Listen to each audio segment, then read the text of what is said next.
Good evening, everyone, and welcome. Just gonna check this out. Good evening, everyone, and welcome. While we wish we could be together in person tonight instead of on Zoom, we warmly welcome you this evening into our virtual living room. My name is Diane Halivni. I'm the coordinator of community education at JCFS Chicago, and I will serve as our host tonight. We are happy to have you with us, and of course, we are sorry for the reason that brings you here, a recent or even not so recent death of a loved one. We hope this program brings you care and comfort as you continue to mourn, especially during these difficult times. We begin tonight's program by first thanking the Lori S. Bauer Foundation for Sudden Loss and extending our heartfelt appreciation to Scott Bauer, its founder, and their board for their generous support of this program. Thank you, Scott. The foundation was established by Lori's friends and family in her honor to give help, healing, and hope to children and families that have suffered a sudden loss or crisis. Thank you so much for helping us do this holy work to support those who are grieving. Next, I welcome our wonderful presenters tonight who have prepared their meaningful remarks for you. Let's review our game plan. My JCFS colleague, Lori Garber Amram, will open our program shortly with a meditation and a little bit later bring us back to our mindfulness again. Michael Simon is here with us tonight, the Executive Director of Northwestern Hillel, but he's here tonight in a personal capacity and will share his reflections about his grief journey. We extend our condolences to you, Michael, and your family on the death of your mother, Esther, this past August. Following Michael's reflections, we will hear from Lori again, discussing some of the typical elements of grief and how we can better understand the many manifestations of grief and how they impact us.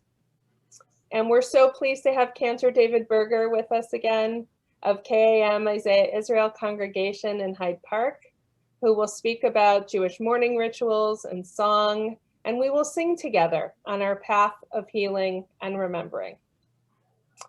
Then we will come together as a group, we'll close our PowerPoint, and we will invite you to share a photo of your loved one. And if you wish, their name as well. And we will close the formal part of our program tonight with the chanting of the El Malay Rachamim, a traditional prayer recited during bereavement. Thank you so much to everyone who has joined us this evening. And just a few more quick announcements before we get started and we hear the wisdom and guidance of our special presenters. So here are some helpful hints. We want this program to be as meaningful as possible. And if you need or want to talk to someone, a JCFS staff person is available. And if you would like to find Marcia Reynes in the chat, you can send her a message and she will be in touch with you. And we thank Carol Brumer-Glicksman also for being on our team tonight, helping behind the scenes. We are recording tonight this part of the program, our speakers, and we will stop recording the program when it's time to share the pictures a little bit later. And just a note, if you want to see the speaker and the slides, if you would like to click on the view option at the top right of your screen and choose the side-by-side view, sometimes that helps see everything the easiest way. And my last few announcements, new to tonight's program is an opportunity to continue to be in community a little longer after our formal program and share in a support group. At the conclusion of our formal program at 8:30, we invite anyone who wishes to join in a breakout room conversation with Marcia Reynes or Rabbi Joe Ozorowski. They will be facilitating the small group discussions. And as I said, it's optional, so anyone who wants to say goodnight at 8:30 or at any time, we're glad that you can be with us for any and all that amount of time that feels comfortable. And later in the week, we'll send you more resources, a bibliography, and especially our program evaluation link. And we thank you in advance for taking the time to complete it. And so, tonight we will learn more about our grief. And as the writer Helen Keller reminds us, we bereaved are not alone. We belong to the largest company in all the world, the company of those who have known suffering. We acknowledge that we are here for ourselves and we are here for one another. We hope that by the end of our time together, you will feel more connected and more held. Thank you again to Scott Bauer and the Lori S. Bauer Foundation for Sudden Loss for helping us build this beautiful support community. So let us begin our program with the beautiful words of Miss Lori Garber Amram, licensed clinical social worker who came to JCFS Chicago after 20 years in private practice. Lori is also a certified Jewish mindfulness and meditation instructor and has co-taught at the Arot Center for New Jewish Learning and many other places. It's been lovely to work on this program with you, Lori, and welcome. We look forward to tonight. Diane, thank you. And thank you all for coming together this evening to support one another at this time. Let's take a few moments to recall your loved ones. Close your eyes lightly and envision them. What do you see? Let yourself take in their image and breathe, feeling the breath as it enters and exits your body. Breathe with the memory of your loved one resting in your heart. A few more breaths together while you recall the light that your loved one brought to your life. And when you are ready, open your eyes, look at the face in the picture, and I will light a candle to bring the light of your loved one's memory into our evening of support.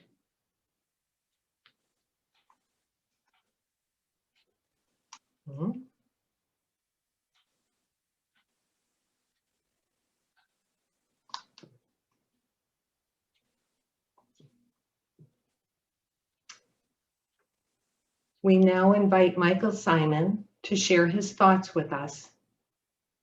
Michael Simon became Executive Director at Northwestern Hillel in July 2010, after 7 years on the staff of Harvard Hillel. As Executive Director, Michael works with students, staff colleagues, and community members towards achieving Hillel's mission of inspiring every Jewish student at Northwestern to make a meaningful difference and an enduring commitment to Jewish life. He is with us tonight because he lost his beloved mother in August 2020.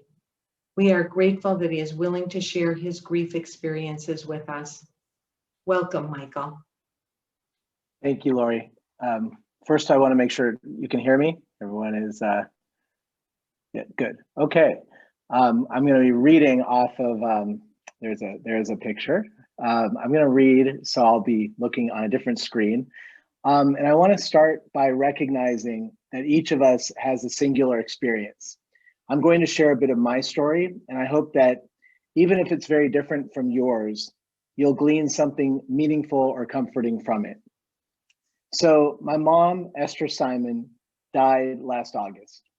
Our family, Claire Sufrin, my wife, Jacob, Ethan, and I, fortunately got to spend a few days with her during winter 2019.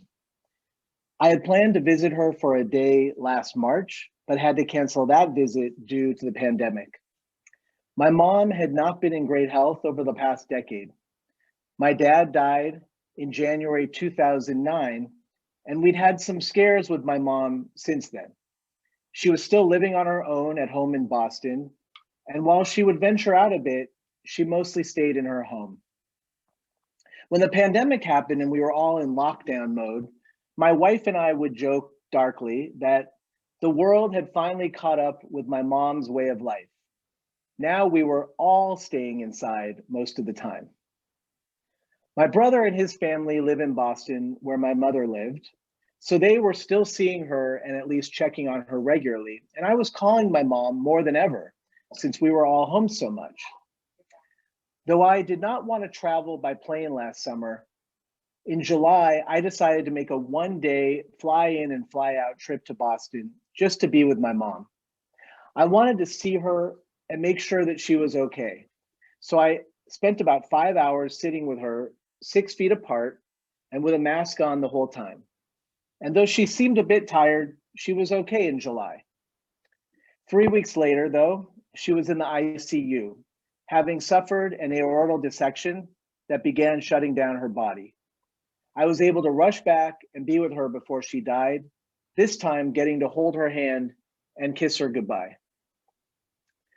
We buried her 2 days later, and then I flew back here to sit Shiva via Zoom from my home in Evanston. So I'm not a stranger to mourning. 20 years ago, I suffered a devastating loss when my girlfriend, Marla Bennett, was murdered in the terrorist attack at Hebrew University in Jerusalem. Marla was 24 at the time, and I had planned to marry her.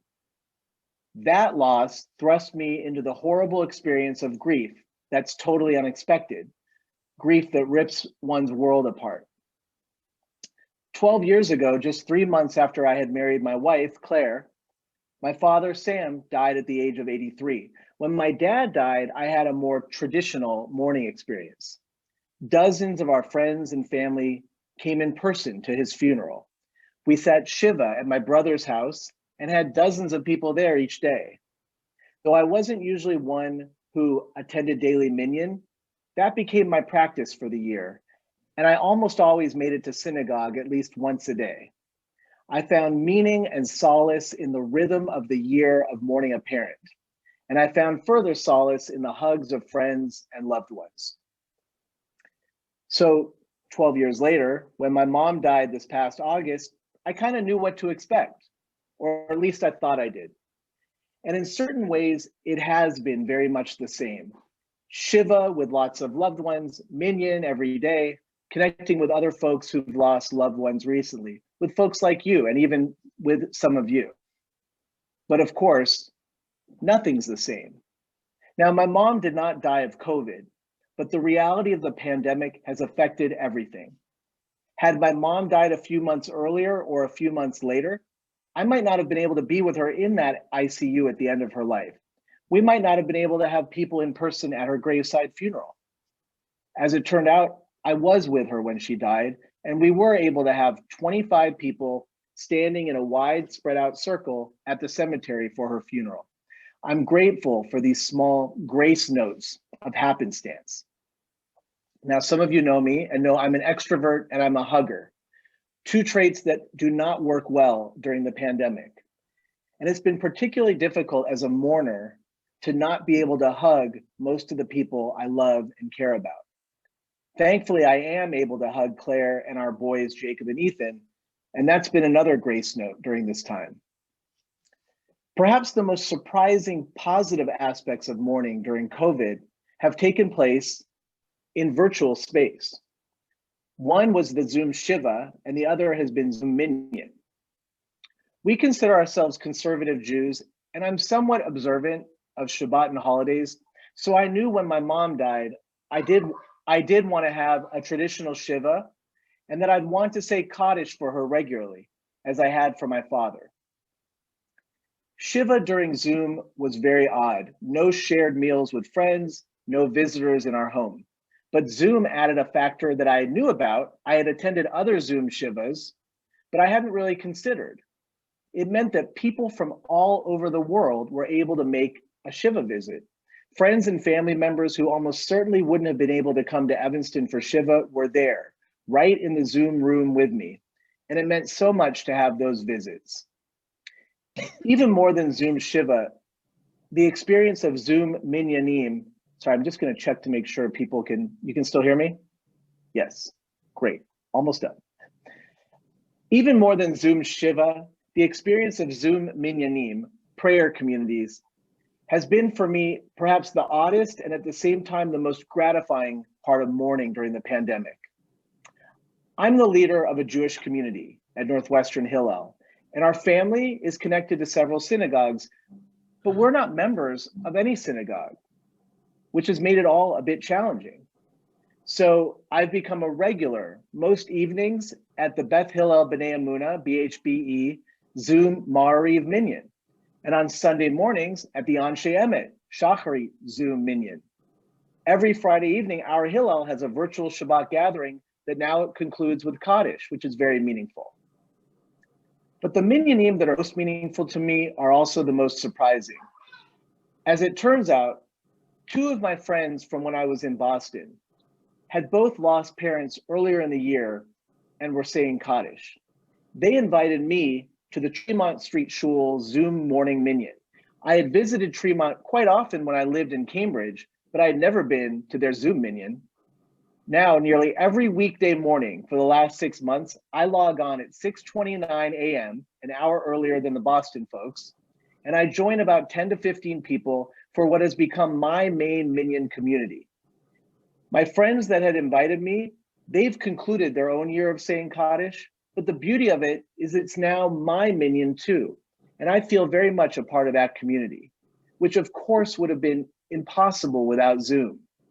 While I would have loved to have as close-knit a community here in Chicago, I've been so grateful to reconnect to a community that was such a special part of my life and I had somewhat left behind. The other Minyan that has meant so much, and I think more than any other part of this grief experience, is one that couldn't exist without the Zoom reality. After the Zoom Shiva, I decided to continue to have one time a week when I have my own Minyan. I put together a list of about 100 friends, family members, colleagues, students who I thought might want to come. We meet every Wednesday for Ma'ariv. In fact, we met about an hour ago. There are about 10 to 20 regulars who show up most weeks. We have folks in multiple time zones. There's one student, a current sophomore at Northwestern, who comes nearly every week, and he's become friends with the Hillel director at UC Berkeley. My in-laws are regulars, and they've gotten to know my colleagues and my friends in a different setting. Most weeks, we do a straightforward Ma'ariv service with Kaddish at the end. But I do usually sing Oseh Shalom, and we've added Mishaberach, the prayer for healing, into the weekly ritual. There's usually a bit of banter. Sometimes I tell a little bit about my mom. When it was my father's yard site, we adjusted the timing so that this group would be there on that day, and I could also share a bit about my dad. The fact that I happen to choose Wednesday evening has not just meant that I get a moment in the middle of each work week to reflect with friends about my loss. If that were the case, that would be enough, Dayenu. But it has meant much more because it was Wednesdays.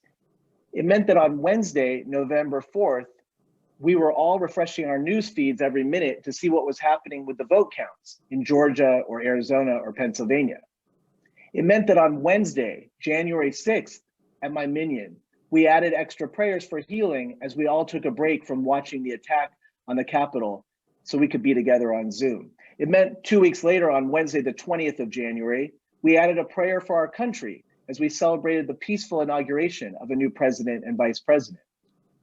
I'm sure that in coming Wednesdays, it'll mean that we'll reflect on the anniversary of the lockdowns in the US, and it will mean other things that we don't yet expect. It will be a constant during an incredibly challenging year, a weekly opportunity to laugh together, to cry together, to pray together. Friends often say, and they probably say it to you as well, it must be incredibly hard to be in mourning on top of everything else that's going on this year. And I say, yes, it is hard, but, and especially because my mom didn't die of COVID, being in mourning is what being in mourning is. Being part of a club that I didn't want to be in and you didn't want to be in. In this moment, when so many people, so many more than usual, are experiencing grief, being a mourner is awful, of course, but it's also strangely a privilege to have a keen understanding of what it means to experience loss at this time. I don't know if I would call it comforting, but in a moment when we so often feel isolated and separated from others, there's a sense that I'm not at all alone.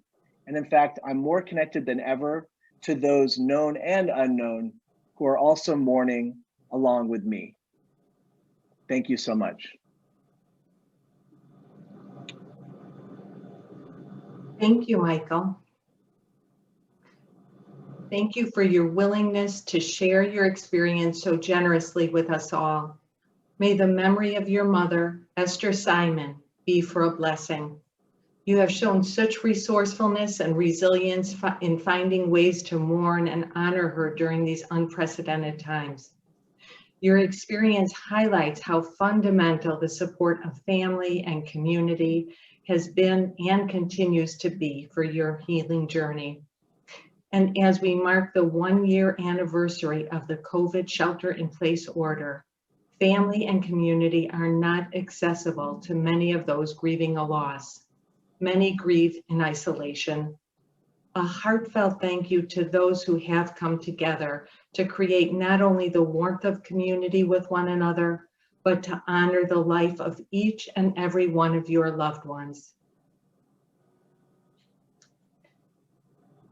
Yes, you may all share a common experience of grief, and each one of you is here tonight with a unique experience of love, loss, and grief.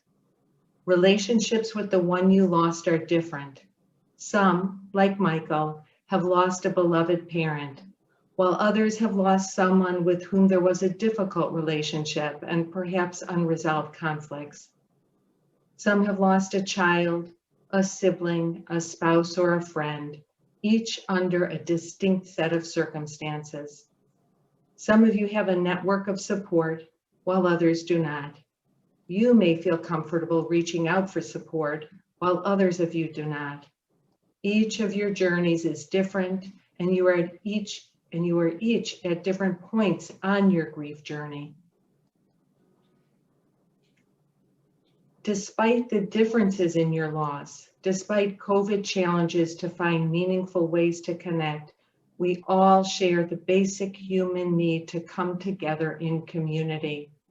In fact, the Hebrew words for connection, communication, relationship, and knot, that's K-N-O-T, all share common root letters. It is through community, the ties that bind us to one another, that we gather in joyful celebration, are held in deep sorrow, and share everything in between. Our Jewish tradition holds great wisdom during the year following a death. The traditions, rituals, and activities provide a sense of community as well as structure to the mourning process over the 11 months following your loss. You all share the reality of grieving a death during the pandemic, a time in which supporting the bereaved and honoring the deceased has been disrupted. At the same time, our day-to-day lives have been disrupted. So, especially now, it is important that we join in community to sit together, drawing strength from one another. Our sincere hope is that you consider JCFS as part of your community. JCFS offers groups and other supportive services to provide connection and a safe space as you traverse what Dr. Alan Wolfelt calls the wilderness of grief in his book by the same name. He likens the death of a loved one to the experience of being wrenched from normal life and dropped down in the middle of nowhere. At JCFS, we are here for you.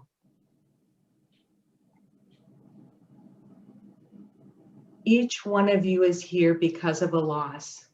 Grief can affect everything, your body, brain, and behavior. Do you recognize any of these emotional manifestations of grief? You may feel a number of these wide range of emotions simultaneously.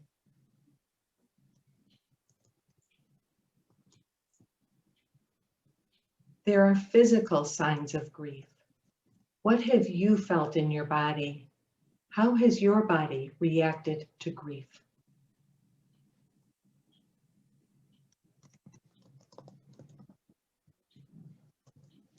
Have you felt like you're standing in the middle of an unfamiliar road, not sure where you're headed?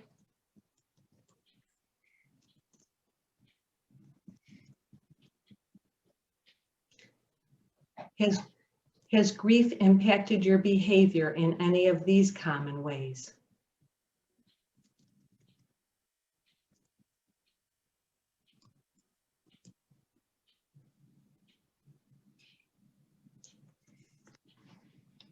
Grief comes in waves. Early in the grief process, the waves are strong, sometimes overpowering. Over time, the intensity and frequency of the waves diminish. You may not notice it at first, but the waves get smaller and less intense and have more space in between them. Sometimes the waves are triggered in unexpected ways, like a smell or a song that reminds you of something. Other times, the trigger is predictable, like on birthdays or an anniversary date.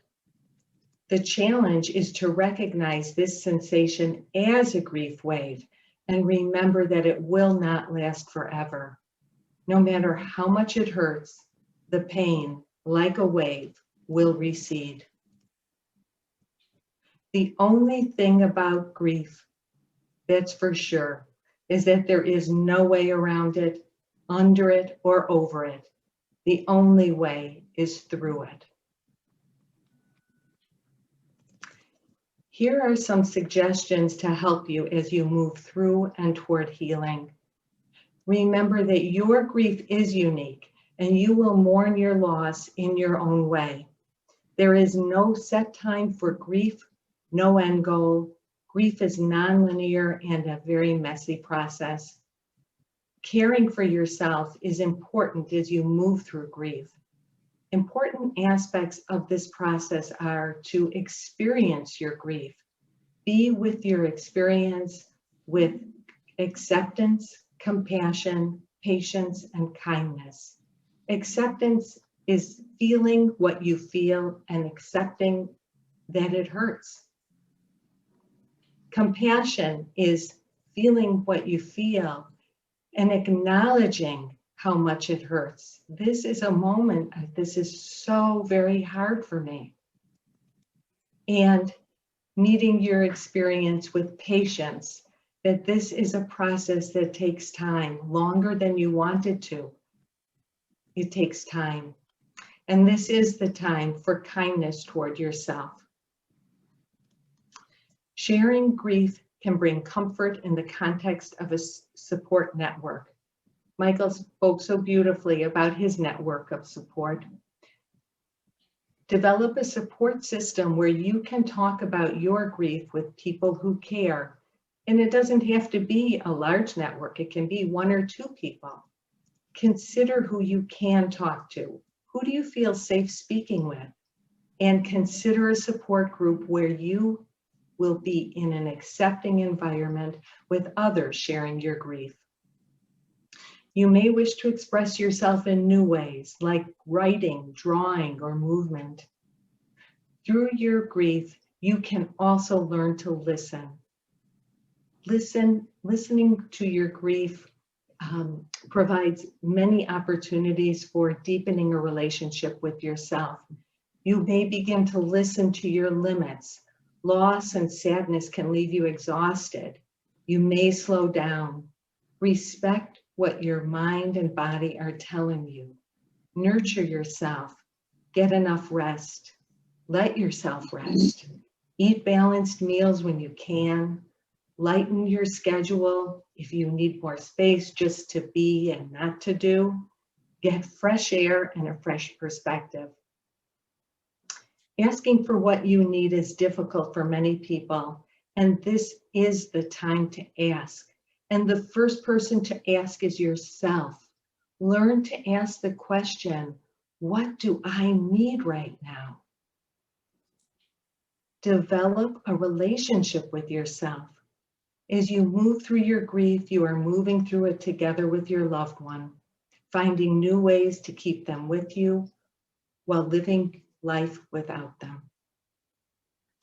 Remembering them through ritual, memories, and legacy. Find rituals to honor your loved one, especially in the absence of gathering in person for funerals, Shiva, reciting Kaddish, and minions. Create rituals that offer concrete ways to express your love. Consider lighting a weekly candle to recall the light of your relationship, or plan a ceremony when we can be socially safe outdoors. A previous guest speaker for Evening of Support shared that she held a gathering in her spouse's childhood park to plant a tree in her husband's honor.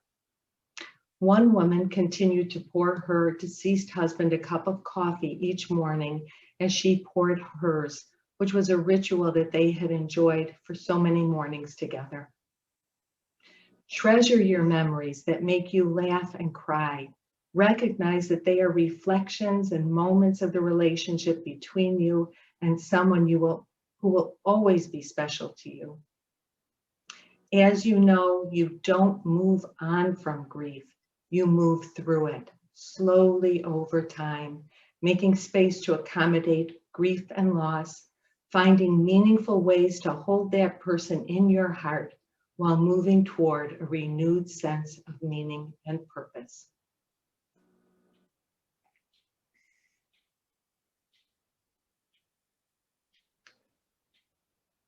Thank you, Lori, for your beautiful wisdom about grief and reminding us how important it is to take care of ourselves during this time. Thank you. We welcome Cantor David Berger, esteemed Cantor at KAM Isaiah Israel in Hyde Park on the south side of Chicago. Cantor Berger is known for his expertise in traditional cantorial singing and the Jewish world music. He is so accomplished in religious studies, philosophy, sacred music, and cantorial, and has cantorial ordination. Cantor Berger will expand upon some of the themes we are discussing and invite us to sing together to bring us additional measures of comfort. Welcome, Cantor. Thank you, Diane. As I approach the idea of memory, I think back to Yazcor. Imagine that a Cantor thinks about Yazcor and its origins. Our Yazcor as an observance that we Ashkenazim do 4 times a year at our 3 festivals and again at Yom Kippur. And the prayers of Yazcor date back actually all the way to the Crusades. The prayer Yazcor itself was originally something not thought of for individuals, but written in Yazcor books that were written to try to remember entire communities. This is a ritual that was developed because communal leaders thought people would want to remember large swaths of people who would be written down, and some of these books actually still exist, almost 1,000 years old. These books that have the prayers of Yazcor and the names of all the people slaughtered in those crusades.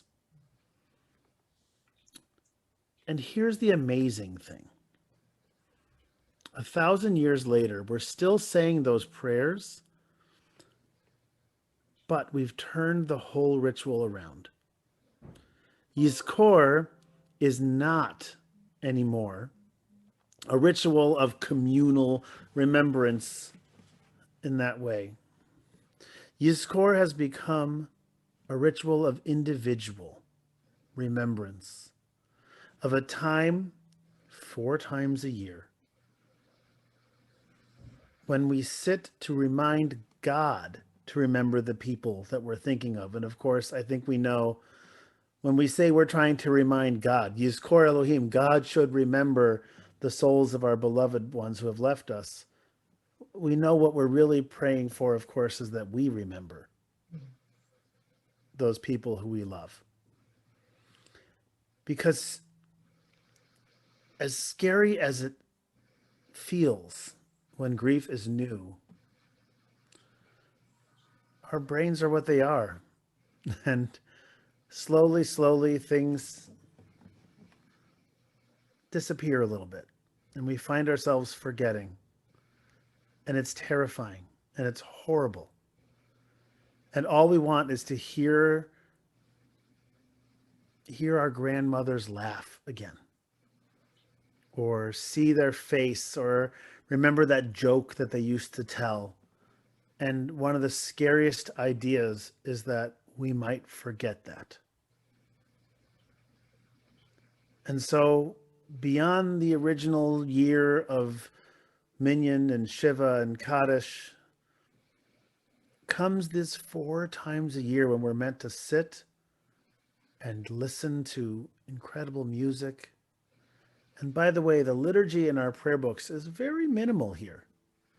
If you open up a prayer book, Yazcor is, this long on the page, but we know it might be this long on the page, but it might be this big in our hearts. Because it's become a moment of creativity, of exploration, of all of us trying our hardest to do the things that we can do to try and hold on to the memories that are so important to us, because the idea that they would disappear is anathema to everything we want to know. Yazcor is our time to hold on. And in a way to tell God to see if God could remember them for us. Because we're human and God's not. So I might forget about exactly how it is that my grandfather liked to tell me about his checkety pants. But God won't. So I pray to God, Yazcor, God, remember, so that I can remember if you remember too for me. And for me, I know that music is one of those things that brings me right into that space. For me, I hear a melody and it brings the memory to my face in a way that I can't avoid it. I know for me with music sometimes I find myself in that moment of perfect memory, and I see the image I'm imagining in my head so clearly of that person I love so much. And my fear at that moment is that I'm going to get distracted because the world is the world and it's a distracting world. So my fear at that moment is that something's going to happen, my head's going to get poofed away, and I'm going to lose that memory. I'm going to lose that moment. And I want to hold on to it. That's for me where I access music, to keep me in the place where I want to be, to hold me in a place of memory, to stop me from moving away. Once I find that moment of clarity, of Yazcor, of perfect memory in some way, I don't want to let go. So I invite you to seize those moments of perfect memory, to take advantage of this ritual that we have of checking in. Right? The next Yazcor coming up is during Pesach, a holiday so filled with memory. Take advantage of those times to sit communally and individually.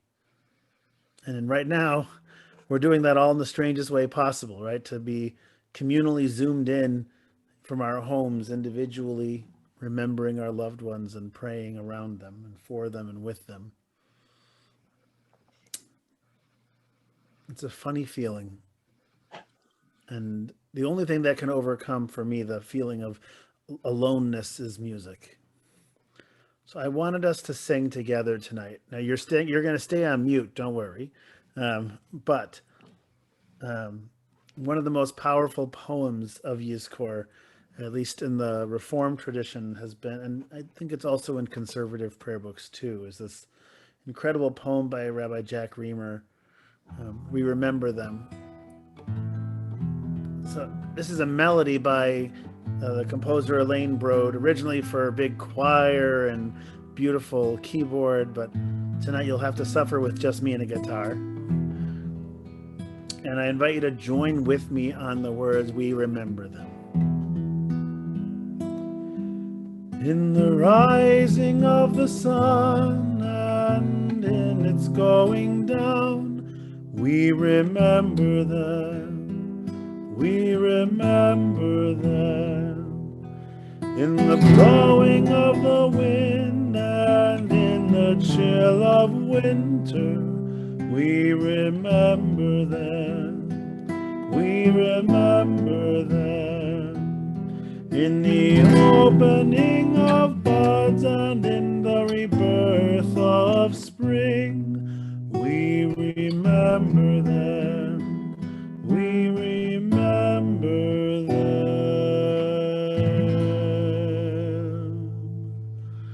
We remember them, we remember them. In the blueness of the sky and in the warmth of summer, we remember them, we remember them. In the rustling of leaves and in the beauty of autumn, we remember them, we remember them. In the beginning of the year and when it ends, we remember them, we remember them. When we are weary and in need of strength, we remember them. When we are lost and sick at heart, we remember them.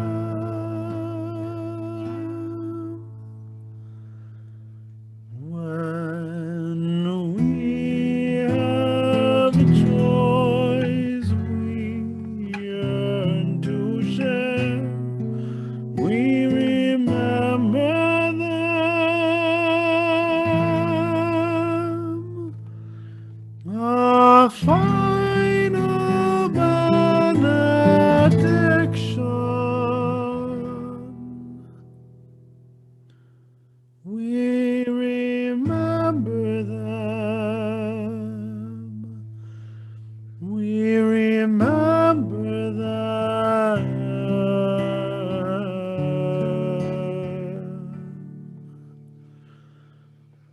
So, as long as we live, they too shall live, for they are now a part of us.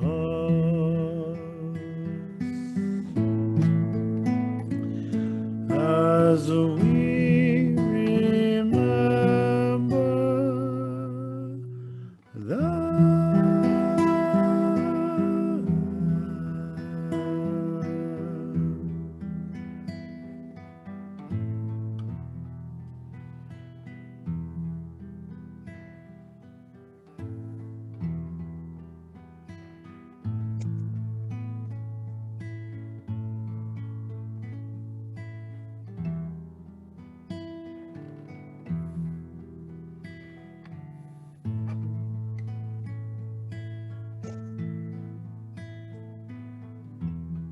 Thank you very much, Cantor, for helping us to remember.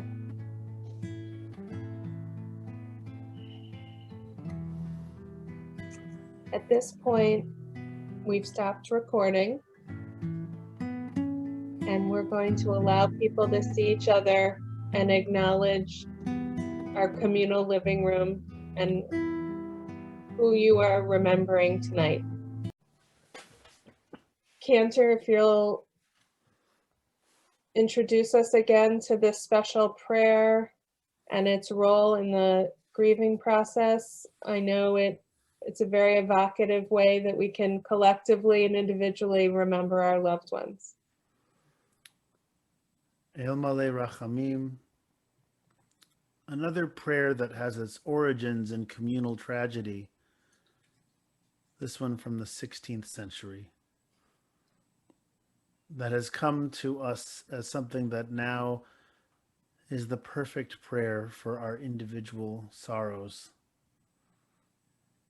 There's so many versions of El Malei Rachamim for different situations. It's a prayer that has become so adaptable because grief has so many different manifestations. We say, God filled with mercy. We pray to God to hold on to our loved ones, to protect them. Wherever they are now, we pray that they are bound up in the bonds of life under God's wings, that they have found peace. El Malei Rachamim, Shochein b'meromin,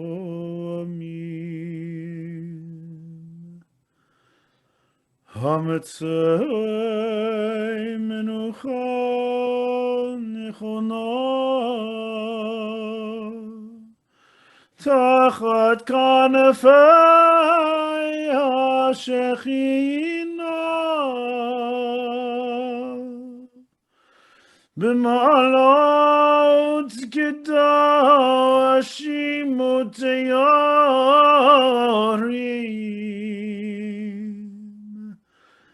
כזוהר הרקיע.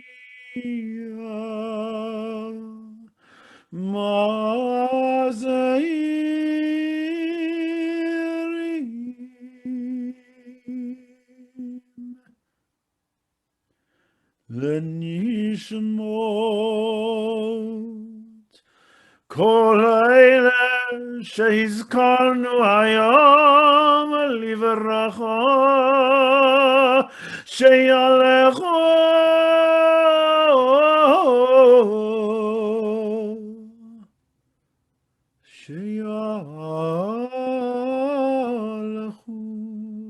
לעולמם בגן עדן מנוחתם,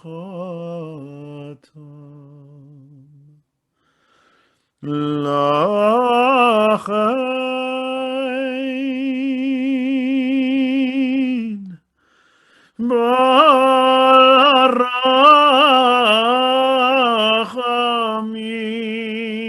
ברחמים Hastirayim besaiter knafecho leolamim. Utzeron mitzaror hachayim et nishmawotayam. Adonai hu nachalatam. Ve'yanuchu v'shalom al mishkevotayhem v'noamar.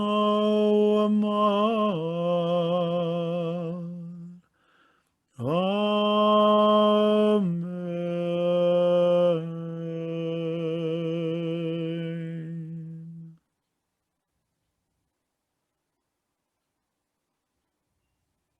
Yeah.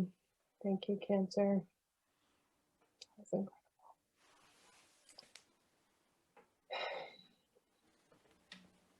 As we move to conclude the formal part of our program.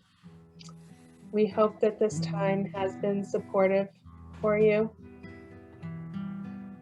Our deepest thanks goes to the Laurie S. Bauer Foundation for Sudden Loss for supporting this evening's program, and to our esteemed presenters, especially Cantor Berger, Michael Simon, and our own Laurie. Before we close with the gentle words of Rabbi Joshua Liebman, just a few quick notes to share. You will be receiving an email from us with information and additional resources and a link to our program evaluation. This evaluation is really important to us because we value the work we do, and we also value the feedback we receive from you. So please, we thank you in advance for taking some time when the email comes to reflect with us on your experiences and share with us anything else that you're looking for in the future. You're also going to receive some details about a beautiful upcoming program led by Marcia Reynes and Rabbi Joe Ozorowski called The Empty Chair on March 18th. It's going to be a virtual workshop to help us prepare for what Passover will be like this year, mourning the death of a loved one over Pesach.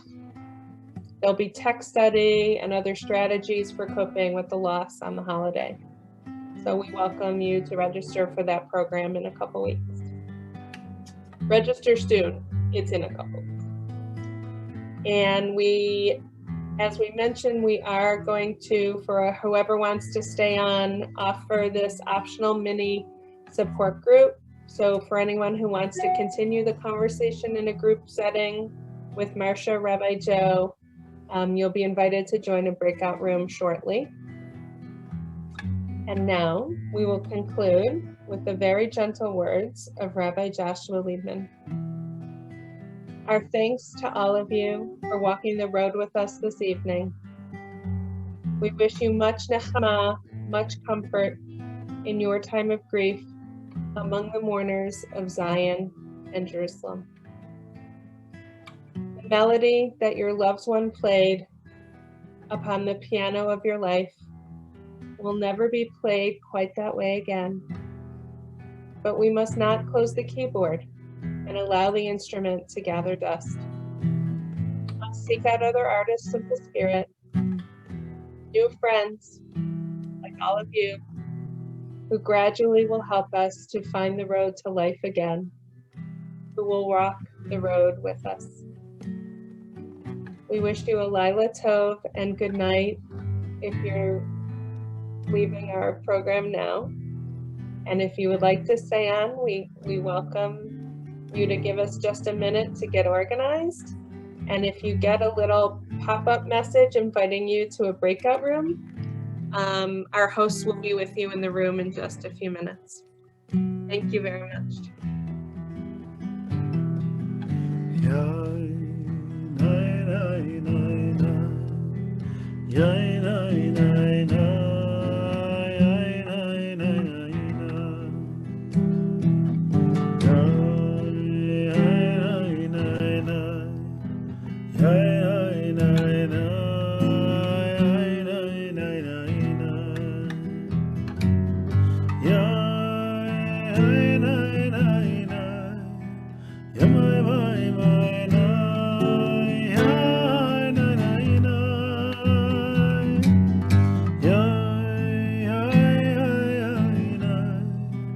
Ta-da!